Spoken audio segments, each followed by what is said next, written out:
Some people apologize for things that don't even require an apology. Sorry for texting twice. Sorry for asking. Sorry for being emotional. Sorry for bothering you.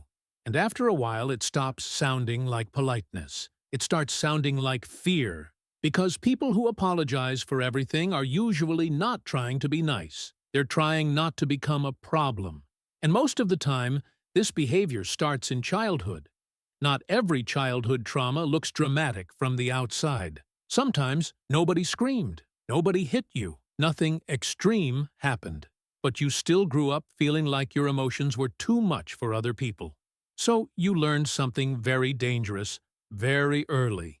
Keep yourself easy to love, easy to handle, easy to forgive, easy to ignore. And once your brain learns that connection can disappear when people are upset with you, apologizing becomes survival. That's why some people panic the moment somebody's tone changes slightly. A short reply, a weird pause, a colder expression. Most people move on instantly, but your brain doesn't. Because when you grow up in emotionally unpredictable environments, your nervous system starts scanning for danger everywhere. Not physical danger, emotional danger. You start monitoring people constantly without realizing it. Are they annoyed? Did you say too much? Did your message sound weird? Are you becoming exhausting to be around? And eventually, this becomes automatic. You apologize before anyone even blames you because your brain is already trying to prevent rejection before it happens.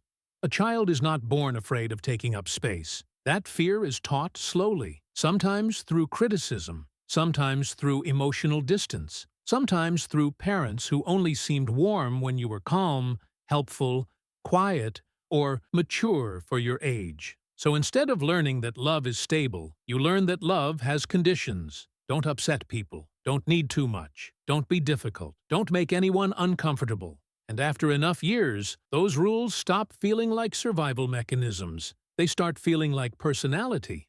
That's why so many people say things like, "I'm just too sensitive," or "I overthink everything." But a lot of the time, it's not sensitivity. It's hyper-awareness. Your brain learned to study people because, at some point, it had to. You became good at reading moods, facial expressions, tiny changes in energy, because your emotional safety depended on it. And what's sad is that these people often become incredibly kind. They become the friend who always listens, the person who remembers everyone's feelings, the one who says it's okay, even when they're hurt. But underneath that kindness is usually a quiet fear. If I disappoint people, they'll leave. That's the real reason behind constant apologizing. It's usually not guilt. It's fear of becoming unwanted. You can see it in small moments everywhere. Someone cries during an argument and immediately apologizes for crying. Someone gets sick and says sorry for being inconvenient. Someone says, "Sorry if this sounds stupid," before sharing an opinion. Some people even apologize for their own boundaries. "Sorry, but I can't tonight. Sorry, but that hurt me.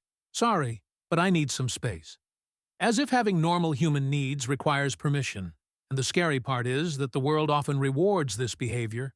People call you mature, selfless, easy to be around. Nobody notices how exhausted you are from constantly trying not to upset anyone. Because eventually, you stop asking yourself an important question. Am I actually doing something wrong? Your brain already assumes the answer is yes. That's why healthy relationships can feel strangely uncomfortable for people like this. When somebody genuinely reassures you, it almost feels suspicious. When someone says, "You don't have to apologize," part of you doesn't fully believe them, because your entire emotional system was built around keeping peace, not feeling safe. And after years of living like this, many people don't even know who they are without emotional carefulness. They know how to make other people comfortable. They know how to avoid conflict. They know how to become emotionally useful. But they don't know how to exist without feeling guilty for it. So if you apologize for everything, maybe you were never too sensitive. Maybe your brain simply adapted to environments where making mistakes felt emotionally dangerous. Maybe apologizing was never weakness. Maybe it was survival. And healing usually doesn't begin when you force yourself to stop saying sorry overnight. It begins when you finally understand why your body learned to do it in the first place. Because the moment you realize your existence was never something that needed to be apologized for, something inside you starts changing quietly. You stop treating your emotions like inconveniences. You stop shrinking yourself to keep other people comfortable. And slowly, maybe for the first time in your life, you start feeling like you're allowed to exist without constantly asking for forgiveness.